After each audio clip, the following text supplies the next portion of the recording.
Bom, eu sou Ivete, apelido aí Ivetando, e ele saudou vários espaços, aí faltou saudar o universo Ivetando, porque assim, o mundo ficou tão pequeno para mim, no sentido de ter tanta vontade de estar em lugares, de estar com pessoas, que eu criei o universo Ivetando. Né? Então, eu acho que a gente vai falar um pouquinho de literatura e palavra. Eu, Ivete, me faço pela palavra, né? A palavra me constitui. Então, eu acho que de todas as adjetivações aí que ele colocou, né? Eu sou Ivete, professora, cidadã, humana e uma história, né? Que alguém está escrevendo. Né? Então, eu sou tudo isso em processo, né? Então, a Ivete vai sendo, né? Eu falo que eu sou o verbo aí no gerúndio. A Ivete é o ivetando e o vou sendo. Tá? Eu sempre fui uma criança cheia de conflitos espirituais, emocionais, por diversos motivos. E houve um momento, mais ou menos aos 7 anos, em que eu comecei a fazer perguntas para minha mãe e ela não sabia mais responder. E foi neste momento que eu, já alfabetizada, eu falo que eu parei de perguntar, entre aspas, verbalizando, e eu abri um livro. Né? O livro que eu tinha acesso na escola, e tempos depois eu fui tendo acesso, buscando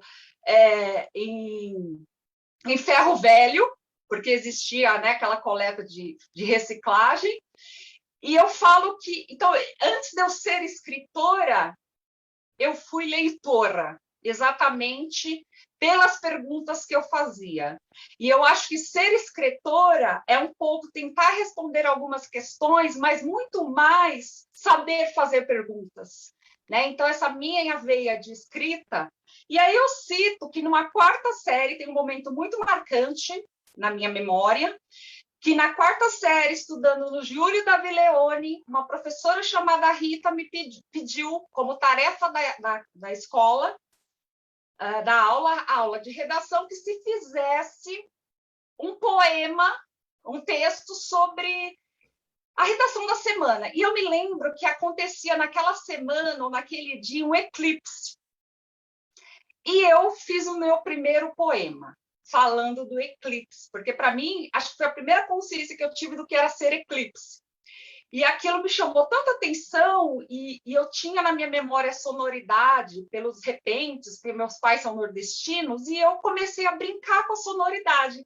E eu me lembro que saiu o primeiro poema. Eu não lembro qual é esse texto, mas, assim, a primeira composição marcante que eu tenho vou falar, como foi escritora, foi neste momento em que eu fiz um poema sobre o eclipse. E aí eu acho que não acabou mais. Na 6ª série, eu tive uma professora Aureni, que depois de 20 anos eu a encontrei, que ela também passava aulas de redação. E pediu uma composição de um livro. A gente tinha que montar um portfólio na 6ª série. E em vez de eu coletar textos, eu fiz os meus textos. E esse relato eu conto nas minhas aulas, eu tenho isso textualizado, e depois, encontrando com a professora, eu perguntei para ela qual era essa proposta, se ela lembrava, e isso marcou, porque eu percebi que, embora eu lesse muito e sou apaixonada por histórias, as histórias que existiam me traduziam em parte, mas eu também precisava criar. E neste livro eu me lembro, desse portfólio, né? Eu chamaria de portfólio, eu comecei a compor. E aí, na 6ª série, tem esse episódio. Mas existe um episódio muito marcante depois no magistério, que foi onde nós nos conhecemos, né? Ser fã, você estagiário de sociologia, né? Era de sociologia, não era? E eu era aluna, fui aluna de uma professora chamada Marisa Neves, e eu tinha um caderninho parecido com esse. e eu pedi que ela lesse. E esse episódio é muito marcante, porque eu nunca esqueci dessa frase. E até depois, quando eu voltei a escrever, quando eu comecei a escrever no Gazeta de Santo Amaro, eu conto esse episódio. E eu falei para ela que eu queria ser escritora, né? E eu não sabia se eu queria fazer faculdade de letras ou de jornalismo, mas que eu queria ser escritora. E aí, num dos poemas, eu falei assim que a minha obra só seria real se ela tivesse leitores, porque escritora é uma coisa, né? Ter leitores era outra. E ela leu meus poemas, fez uns apontamentos e ela escreveu assim: Ivete, a sua obra é real, eu fui sua leitora, né? E de fato, assim, naquela fala dela e outra também que foi muito marcante na minha vida, eu percebi que aquele papel que eu tinha não era uma vaidade, tanto que até hoje eu não tenho um livro autoral, né? E eu achava assim, não, eu quero ter um livro autoral. E aí eu percebi, não, que eu queria ter a sensibilização. Então, não é uma vaidade de ter best-seller no sentido financeiro só, de repercussão. É sim, não vou dizer que a gente que acredita nas nossas verdades, a gente quer espaço sim para proclamar essas verdades. Mas era ter o leitor, assim como eu era leitora de textos que me tocavam, se aquele texto trazia significado para mim, eu queria ter leitores, né? Então essa frase a lápis, né? Porque ela não quis marcar meu texto, então era lápis. E ela falou: sua obra é real, eu fui sua leitora. Né? E aí, quando eu fiquei em dúvida se eu faria jornalismo ou se eu faria letras, eu tinha que entrar na USP, não tinha outra possibilidade. E eu falei, bom, vou fazer letras ou pedagogia porque é mais fácil e mais coerente com o que eu estou fazendo. E eu falei, não, eu quero fazer jornalismo, mas não dá. E aí, numa outra conversa com ela, que com certeza, talvez ela não lembre, mas para mim foi marcante. Ela falou, Ivete, você não quer escrever sobre a realidade só, né? Ser jornalista para trabalhar com factual. Você quer escrever sobre tudo, vai fazer letras, né? Que você vai, é o seu caminho. E ela é professora de português, né? Então, eu acho que o texto, mesmo quando a gente fala de autobiográfico, é leitura de mim mesma. E eu, no processo que eu estou, você tem acompanhado de perto, né? Eu estou num processo bem difícil de uma doença. Então, a escrita tem me salvado várias vezes. Seja a escrita do outro, que me permite ler, seja a minha própria escrita, que é esse desabafo, que é essa forma de pensar o mundo e pensar sobre mim mesma e sobre o meu processo de luta em relação à doença, e tentar textualizar, porque tem horas que eu não sei como textualizar. Então, como eu falo que eu sou leitora de mim mesma, ou como é que é esse processo de escrita, primeiro eu penso para escrever, e horas eu tenho que escrever para conseguir pensar sobre algo. Porque está tudo aqui tão bagunçado, né? Como o catar feijão, que é do João Cabral de Melo Neto, está tudo tão misturado dentro de mim, que quando eu faço a seleção para o que escrever, para o que falar, eu reorganizo os meus sentimentos.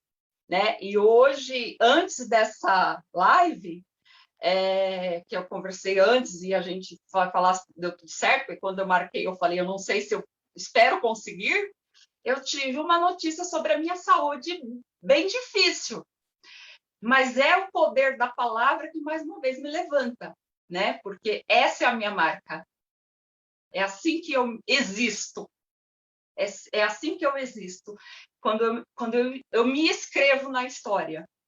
Né? E quando eu escrevo na minha própria história. Então, à medida que eu estou falando aqui e que eu tenho esse poder ainda da palavra, e eu falo desse poder porque eu tive um AVC em que me faltaram palavras e eu imagino uma pessoa que adora falar e perder as palavras, né? Não conseguir concatenar e ter consciência disso. Então, enquanto eu vivo, eu escrevo.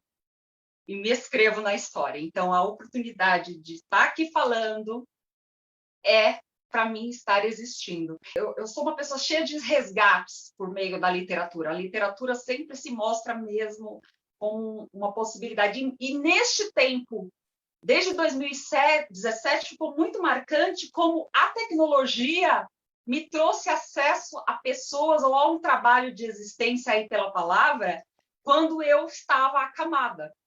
né? Então, por exemplo, em 2017, eu conheci um grupo de professores, não sei se vocês conseguem ver, essa prateleira aqui, ela é só de livros de professores que eu ajudei a organizar numa editora alternativa, né? Cooperativa, nós pagamos a publicação, nós trabalhamos como voluntário, eu conheci numa chamada que era para a gente bancar uma publicação, e me integrei ao grupo.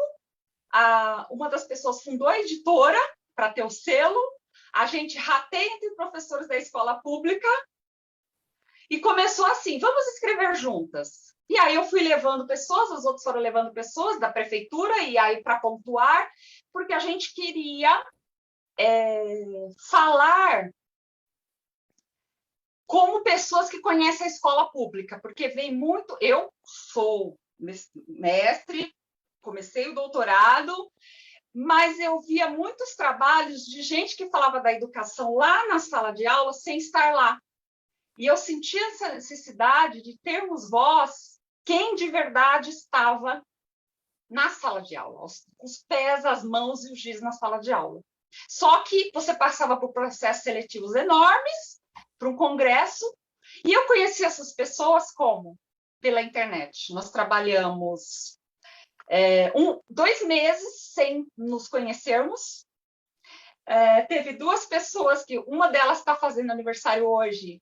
A gente teve uma afinidade tão espiritual, ouso dizer essa palavra aqui, que depois disso a gente formou um trio, e de um rateio nós fizemos 26 livros em sistema cooperativado. 10 autores, quanto que deu? Tanto. Quem vai fazer o quê? A Ivete faz a revisão, a apresentação, o outro faz a seleção, né, se está mesmo bom, o outro faz a orientação. Então, era assim, alguns artigos vinham com má qualidade, e a gente fala, ó, falta isso, isso, isso, no próximo você publica, tá bom?